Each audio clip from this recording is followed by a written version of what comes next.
आणि आता पावसासंदर्भातल्या काही बातम्या आहेत। मुंबईला मुसळधार पावसाने झोडपून काढले। शहर आणि उपनगर परिसरात रात्रीपासूनच मुसळधार पाऊस पडतोय। शहराच्या अनेक सखल भागात पाणी साचलेलं आहे। चुनाभट्टी, अंधेरी, सबवे या परिसरात पाणी साचलेलं आहे, तर पावसाचा जोर असाच कायम राहण्याचा अंदाज हवामान खात्याने वर्तवलेला आहे।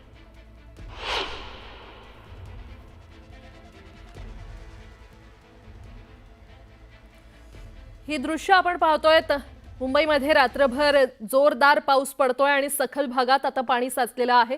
अंधेरी सबवेची ही दृश्य आहेत। अंधेरी सबवेमध्ये मोठ्या प्रमाणात पाणी साचलेलं आहे, तर चुनाभट्टी परिसरात देखील मोठ्या प्रमाणात पाणी साचलेलं आहे आणि पावसाचा जोर हा दिवसभर असाच कायम राहण्याचा अंदाज हवामान खात्याने वर्तवलेला आहे। मुंबईला मुसळधार पावसाने झोडपून काढलेला आहे। काल रात्रीपासूनच जोरदार पावसाची सुरुवात झालेली आहे। शहर आणि उपनगर परिसरात रात्रीपासूनच मुसळधार पाऊस पडतोय।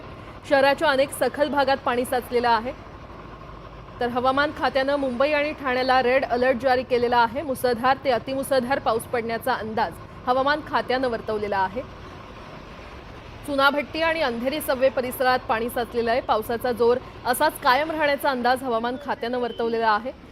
हवामान खात्याने मुंबई आणि ठाण्याला रेड अलर्ट जारी केलेला आहे, तर मुसळधार ते अतिमुसळधार पाऊस पडण्याचा अंदाज हवामान विभागाने वर्तवलेला आहे।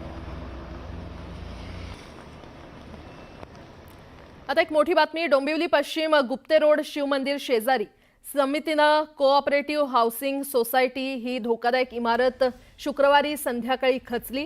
45 वर्ष जुनी खरं तर ही इमारत असून धोकादायक म्हणून पालिका प्रशासनाने घोषित केली होती।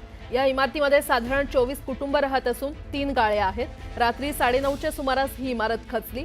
अग्निशमन दल आणि पोलीस प्रशासनाने या रहिवाशांना बाहेर काढलं।